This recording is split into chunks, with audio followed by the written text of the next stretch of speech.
BPSC आयोग के अंदर क्या चल रहा है कि अभी तक ना ओएमआर शीट जारी हुआ, ना आंसर की दिया गया रिजल्ट की बात तो छोड़ दिया जाए। सबसे बड़ा समस्या ये है कि पिछला बार टीआरई 2 में देखे होइएगा या टीआरई 1 में देखे हुए विलम्ब नहीं किया जाता था। टीआरई 2 में तो इतना होता था विद्यार्थी अपने घर तक ही नहीं पहुंच पाते थे, तब तक आंसर की मिल जाता था। कोई ऑटो में मिलाते थे आंसर, तो कोई ट्रेन में चलते चलते आंसर मिलाते थे। आखिरकार इस बार क्या समस्या है, मीटिंग होने वाला था उसमें क्या हुआ, क्यों मीटिंग नहीं हुआ, सब कुछ चर्चा करेंगे। मेरे साथ नवीन सर है। सर आपका स्वागत है एग्जाम। जी बहुत बहुत धन्यवाद। सर विद्यार्थी में पेशोपेश की स्थिति है कि आखिरकार आंसर की कब आएगा, ओएमआर शीट कब जारी होगा, बहुत समस्या चल रहा है। कोई आयोग से भी नोटिफिकेशन नहीं है कि अमुक डेट को दिया जाएगा या कब तक दिया जा सकता है। क्या कारण हो सकता है इन सारी चीज़ को? ये बहुत दुर्भाग्यपूर्ण स्थिति है, क्योंकि आप जैसे तुलना किए कि पिछली बार बच्चे घर नहीं पहुँचे, तब तक आपका जारी कर दिया गया आंसर की। तो इस बार इतने दिन हो गए एग्ज़ाम का, अभी तक ओएमआर अपलोड नहीं हुआ है और लगातार चर्चाएं हो रही थी कि 8 तारीख को दे दिया जाएगा और फिर 9 तारीख को दे दिया जाएगा, लेकिन कुछ भी कंफर्म रिपोर्ट नहीं निकल करके सामने आ रहा है। पेपर में भी इस तरह की न्यूज़ आ रही है सिर्फ, लेकिन बीपीएससी के हवाले से या शिक्षा विभाग के हवाले से कुछ भी नहीं आ रही है। तो यहाँ हमको लगता है चूँकि बीपीएससी डायरेक्ट कंट्रोल होती है सामान्य प्रशासन विभाग से या शिक्षा विभाग से, अब इंटरनल मैटर क्या है ये समझ में नहीं आ रहा है। एक तो रिजर्वेशन वाली बात थी कि जो 50% पर रिजल्ट देने की अब बातें हो रही है 65% से, तो इसमें number of vacancies category by category उथल पुथल तो स्वाभाविक है, लेकिन ये करने में कितना देर लगेगी अगर बीपीएससी चाहेगी तो। बहुत ज़्यादा इसको लेकर के तो मेरे ख्याल से दिक्कत नहीं होनी चाहिए। और रिजल्ट बनाने में भी डेटा फीड करने की बातें हैं, डेटा फीड करेगी ऑटोमेटिक। पहले भी चर्चा हुआ है, माननीय चेयरमैन सर भी चर्चा की होती है, 1 दिन का काम है, 1 दिन में हम वैसा कर सकते हैं। तो सबसे बड़ा समस्या तब हुआ जब पेपर में दिया था कि 25 तारीख से ओएमआर शीट की जाँच शुरू, पेपर में आया था। अब विद्यार्थी ये सोच रहे हैं कि डेटा तो 1 दिन में हो जाता है, 2 दिन में हो जाता है, 5 दिन में हो सकता है, लेकिन अभी इतना विलम्ब क्यों? जब आंसर की नहीं आया, ओएमआर शीट नहीं हुआ, तो जांच कैसे होगा? ये भी एक प्रश्नवाचक चिन्ह बच्चे का सवाल ये है। अब जैसे जो छात्र रिजल्ट का वेट कर रहे हैं, ज़्यादा परेशानी उन छात्रों को है कि जिनको लग रहा है कि इस बार मेरा रिजल्ट निश्चित रूप से हो जाएगा, परफॉर्मेंस भी अच्छा दिए हैं और कमोबेश 1 नंबर 2 नंबर 4 नंबर से उनको लग रहा है कि मे भी हो जाए, मे भी छूट जाए। नया पढ़ने में भी मन नहीं लग रहा है, स्वाभाविक है मन नहीं लगेगा, अंदर से टेंशन बना हुआ है। टीआरई 2 में नहीं हुआ होगा, टीआरई 1 में नहीं हुआ होगा, इस बार अपना परफॉर्मेंस को सुधारे होंगे, मे भी कि उनको लग रहा होगा कि इस बार भी मेरे साथ परेशानी ना हो जाए। तो मेरा ये कहना है कि हमेशा हम एक बात बोलते हैं कि बहुत चीज़ें, बहुत बातें आपके हाथों में नहीं होती है। आप अपना कर्म कर दिए, आप अच्छे से मेहनत किए, एग्ज़ाम भी अपने अनुसार बेहतर करने का एग्ज़ाम में भी प्रयास आप किए, आप अपना कर्म कर दिए। अब रिजल्ट जब भी आएगा, हमको लगता है कि तनाव ना लेकर के आपको दोबारा से तैयारी में आपको लग जाना चाहिए, क्योंकि पढ़ा हुआ भी रहेगा। बाय चांस रिजल्ट आ गया तो इससे अच्छी बात है और क्या होगी। अब बाय चांस खुदा न खास्ते अगर रिजल्ट किसी भी तरीके से दिक्कत हुआ तो आपका टाइम वेस्ट नहीं होगा, क्योंकि जितने सारे प्रोसेस इसमें हैं, ओवरऑल प्रोसेस जैसे ओएमआर अपलोड होना, उसके बाद फिर आंसर की जारी करना, फिर दावे आपत्ति के लिए समय दिए जाएंगे, दावे आपत्ति छात्रों की तरफ से होगा, फिर फाइनल आंसर की जारी होगा, उसके बाद रिजल्ट बनेगा। तो इतने सारे प्रोसेस में हमको लगता है कि मे भी टाइम भी लग जाए, मे भी अगस्त लास्ट तक में रिजल्ट दे, मे भी कि सितंबर में भी ये मामला चला जाए। और जहाँ तक नेक्स्ट वैकेंसी का सवाल है, ये तो तय है कि अगली वैकेंसी आएगी। अब कितनी वैकेंसी आएगी, संभावित तो 1,60,000 बताया जा रहा है, लेकिन एग्जैक्ट तब पता चलेगा, जैसे चेयरमैन सर भी बोले थे कि जब टीआरई 3 के बच्चे ज्वाइन कर लेंगे, ज्वाइन करने के बाद वेरिफिकेशन का सारा प्रोसेस समाप्त होने के बाद, तब जब हमको फाइनल पता चलेगा कितने स्टूडेंट ज्वाइन किए, कितनी सीटें वैकेंट रह गई, उसके बाद हम टीआरई 4 की घोषणा करेंगे या उसका नोटिफिकेशन देंगे और ओवरऑल सीट हम अनाउंस करेंगे। तो ये सारे प्रोसेस है, इसलिए तनाव छात्रों को बहुत अधिक नहीं लेना है, थोड़ा वेट एंड वॉच करते रहना है और अपना पढ़ाई मेरे ख्याल से कंटिन्यू रखना है। लेकिन एक मैटर जो है जिसकी लगातार हम हर वीडियो में चर्चा करते हैं, आप लोग भी लगातार इस मैटर को उठाते हैं, जैसे 1 कैंडिडेट 1 रिजल्ट वाली बात है। वेरिफिकेशन प्रोसेस में बदलाव वाली बात है। कहीं पिछली बार की तरह इस बार भी सीट वैकेंट नहीं रह जाए, उसके लिए अब APSC क्या करेगी, इसके लिए आश्वस्त करने वाली बातें हैं। क्योंकि कई सारे कैटेगरी में आप पिछली बार देखे हुआ इस तरह की बच्चे क्वालिफाई हैं, सीट भी वैकेंट रह गया है, लेकिन पूरा का पूरा वैकेंसी भरा नहीं गया, पूरा बताया गया योग्य कैंडिडेट नहीं, बताया गया कि योग्य कैंडिडेट नहीं मिले। तो किस तरह से आप अपना पैरामीटर योग्य कैंडिडेट का आप बनाए हैं, ये बात भी आपको तय करना चाहिए।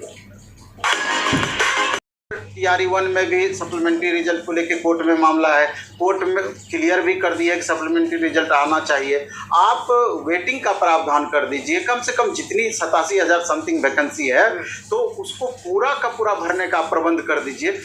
कहाँ कहीं आपत्ति रहेगी। 11-12 से वेरिफिकेशन नीचे की तरफ आप कीजिए, 50% वेटिंग का प्रावधान कीजिए, अपने सारा कुछ हो जाएगा क्लियर। सबसे बड़ा तो समस्या ये होता है, देखा जाता है जितना सीट है उतना पर तो रिजल्ट भी नहीं आता है, उससे कम पर ही रिजल्ट आता है, उसके बाद कॉमन विद्यार्थी मिल जाते हैं, तो ये तो हमेशा से सीट खाली रहेगा अगर यही प्रोसेस रहा। यही तो दुर्भाग्य है। इसी बात को तो हम लेकर कह रहे थे कि अगर 50% वेटिंग का भी प्रावधान करती है, मल्टीपल कैंडिडेट जो है 1.5 गुना रिजल्ट, हाँ 1.5 गुना रिजल्ट, मल्टीपल कैंडिडेट को कहीं एक जगह ज्वाइन करने के बाद जो सीटें वैकेंट रह जाएगी। इस बार तो देखिए ना, बहुत सारे ऐसे भी कैंडिडेट हैं कि जिनका पहले से हो चुका है और फिर दोबारा वो एग्जाम में बैठ रहे हैं। स्वाभाविक है कि इस बार भी उनका होगा ज्वाइन, तो आखिर उसी हिसाब से वो करेंगे।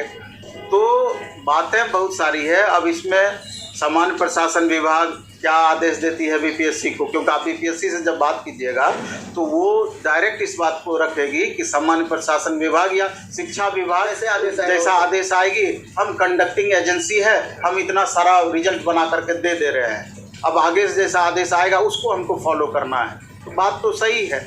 तो अब सरकार की क्या सोच है, सरकार की क्या मंशा है, इस बात पर निर्भर करेगी कि सीट वैकेंट रहना है अथवा पूरी सीट को भर देना है। क्योंकि सीट जो प्रोसेस सरकार अपना रही है या अपनाते आई है, 87,000 में से आपका 25,000 प्लस सीट वैकेंट रह जाएगी, ये बात आप तय मानिए।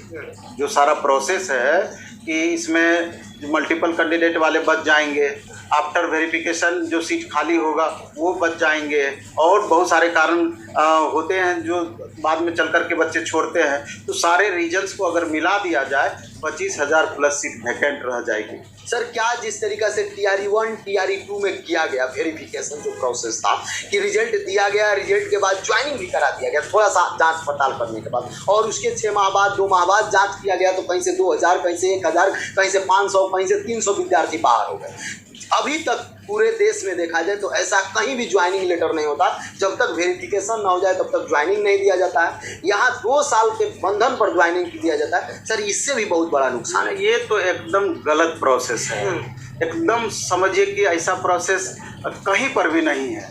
आप ये क्या है कि आप ज्वाइन कराने के बाद फाइनल वेरिफिकेशन करा रहे हैं, ऐसा होता है क्या?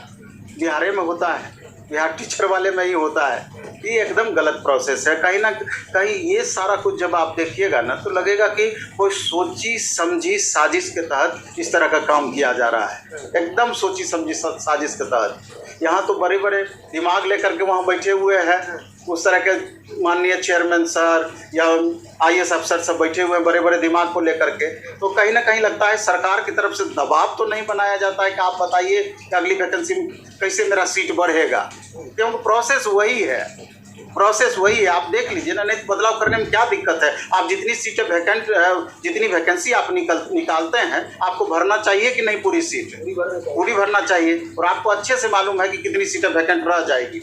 सर एक प्रश्न आप बोले कि आरक्षण को लेकर या उधर से कोई आदेश नहीं आया है जिसके कारण से रिजल्ट भले रुक सकता है, उसके कारण से, या कोई आदेश आएगा तो रिजल्ट, लेकिन आंसर की OMR इससे क्या प्रभावित होगा? नहीं, सरकार की इच्छा शक्ति का कहीं ना कहीं अभाव है, यानी बहुत सीरियस इस मैटर को आप नहीं ले रहे हैं। नहीं तो अगर सीरियस लेते तो कैसे पहले सेम डे में निकल जाता था आपका आंसर की, सेम डे में क्वेश्चन पेपर अपलोड हो जाता था, आंसर की निकल जाती थी, इतने सारे प्रोसेस, रिजल्ट इतना जल्दी दे दिया जाता था। एस्टेट देखिए ना, 72 घंटा में रिजल्ट, 72 घंटा में एग्जाम एस्टेट का।